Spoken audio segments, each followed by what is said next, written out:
Hello everyone, welcome back to my YouTube channel. My name is Mahak Soni. तो आज हम लोग आप ही की डिमांड पर स्टार्ट कर रहे हैं बायोग्राफी की सीरीज, जो कि 12th क्लास के साइंटिस्ट की बायोग्राफी है, जिसमें आज हम लोग पंचानन माहेश्वरी के बारे में पढ़ेंगे। पर इनके बारे में पढ़ने से पहले अगर आप मेरे चैनल पर फर्स्ट टाइम आए हैं तो चैनल को सब्सक्राइब करना मत भूलना, बेल आइकन जरूर प्रेस कर देना ताकि जो भी वीडियोस मैं नई लेकर आती हूँ वो आप तक पहुंचे। तो स्टार्ट करते हैं। तो सबसे पहले हम लोग जैसा कि पढ़ते आए हैं बायोग्राफी में, सबसे पहले हम लोग पढ़ेंगे इनका जन्म कब हुआ, कहाँ पर हुआ, इन्होंने कौन से सब्जेक्ट में पढ़ाई की, कहाँ से इन्होंने डिग्री ली। देन सेकंड सबसे इंपॉर्टेंट जो हम पढ़ते हैं कि क्यों इनके बारे में हम पढ़ रहे हैं, नीट में क्वेश्चन क्या क्या आ सकते हैं, वो हमारा सेकंड सब टॉपिक होता है। और थर्ड सब टॉपिक में हम देखते हैं कि अगर इनको कोई अवार्ड मिले हैं तो कहाँ से मिले हैं, कहाँ से इनको सम्मान मिला है और इनकी जर्नी कब से कब तक की रही। तो स्टार्ट करते हैं। तो हमारे पंचानन माहेश्वरी और कोई नहीं, Indian father of Indian plant embryology है। उसके साथ साथ अब हम देखते हैं कि हमारे जो पंचानन माहेश्वरी है उनका जन्म कब हुआ। अच्छा, अभी मैं जो भी पढ़ा रही हूँ सबसे पहले आपको सिर्फ मेरी बात पर ध्यान देना है। पहला क्विक रिवीजन करेंगे हम, उसके बाद हम लोग अंडरलाइन भी देखेंगे। तो अभी सिर्फ आपको सुनना है। तो हमारे जो पंचानन माहेश्वरी है उनका जन्म 1904 में जयपुर राजस्थान में हुआ। उसके बाद इन्होंने पढ़ाई के लिए इलाहाबाद गए, वहां से इन्होंने अपनी डीएससी की डिग्री मतलब डॉक्टरेट ऑफ साइंस की डिग्री ली। और जब ये वहां पर पढ़ रहे थे उस दौरान ये एक शख्स, एक प्रोफेसर जो कि अमेरिकन मिशनरी टीचर थे, डॉक्टर W.D. जियोन, जिनसे ये बहुत ज्यादा इंस्पायर्ड थे। और इन्हीं से इंस्पायर्ड होकर के इनका इंटरेस्ट डेवलप हुआ बॉटनी में और स्पेशली मॉर्फोलॉजी में।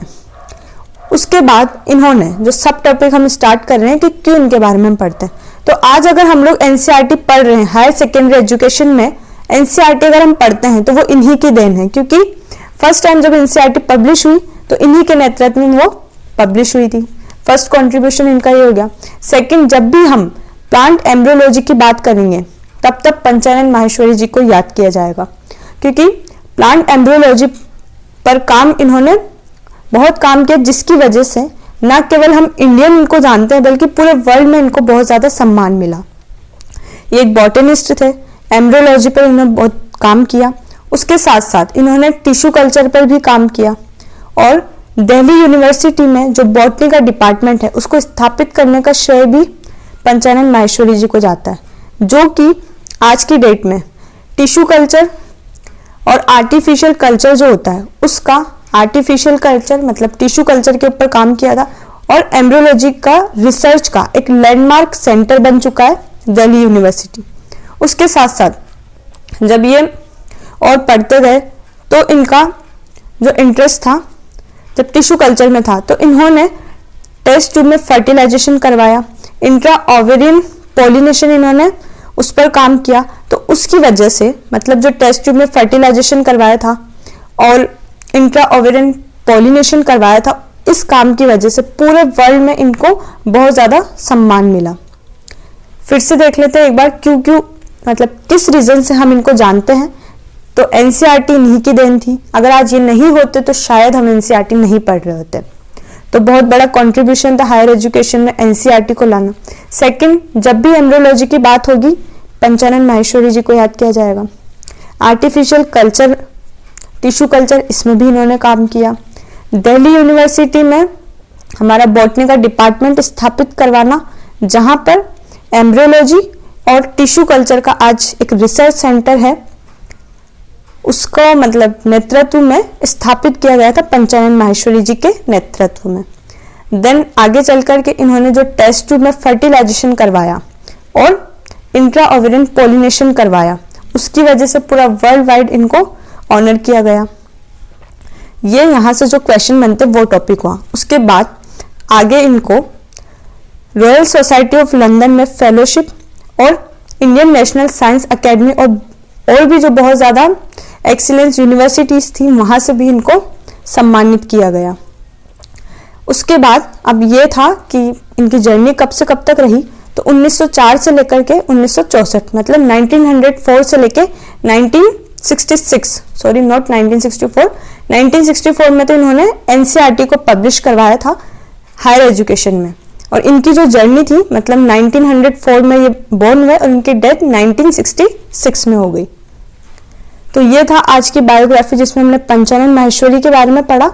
अब हम इनके अंडरलाइंस देखें। तो अब हम लोग अंडरलाइंस देख लेते हैं।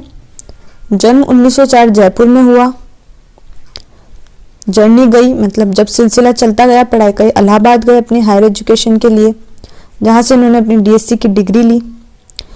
और इम्पॉर्टेंट है, डॉक्टर डब्ल्यू ड्यूजियन का जो नाम है ये आपको याद रखना है, क्योंकि जब भी डॉक्टर डिजियन का नाम आएगा ये किससे रिलेट होगा? पंचानन माहेश्वरी से रिलेट होगा। जैसे हमने कैथरीन असाव के बारे में पढ़ा, वहां पर हमने पढ़ा था पीटर राविन के बारे में, हमने जीएन रामचंद्रन के बारे में पढ़ा जहां हमने लाइनस पॉलिंग नाम याद रखा, और जब हमने मेल्विन कैल्विन के बारे में पढ़ा तो हमने जे बेसाम का नाम याद रखा।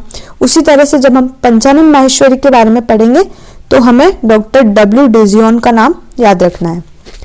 और उसके बाद एम्ब्रियोलॉजी में इन्होंने अपना जो पूरा वर्क किया वो एम्ब्रियोलॉजी पर किया। यहाँ बात हो रही है प्लांट एम्ब्रियोलॉजी की। तो प्लांट एम्ब्रियोलॉजी की जब भी बात होगी तो पंचानन माहेश्वरी जी को याद किया जाएगा।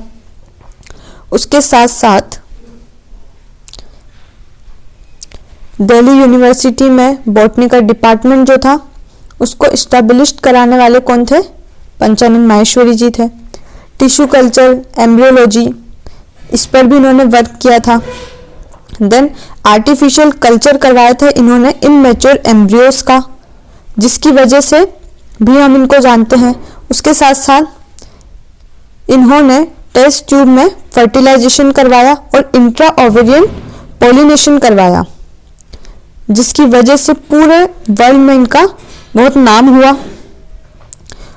और सबसे लास्ट में एनसीईआरटी, हायर सेकेंडरी स्कूल्स में एनसीईआरटी को पब्लिश भी इन्हीं के नेतृत्व में किया गया था। जो हम आज एनसीईआरटी पढ़ रहे हैं बायोलॉजी की, तो इन्हीं के नेतृत्व में 1964 मतलब 1964 में पब्लिश की गई थी एनसीईआरटी, हमारे सिलेबस हायर सेकेंडरी स्कूल्स के सिलेबस में डाली गई थी।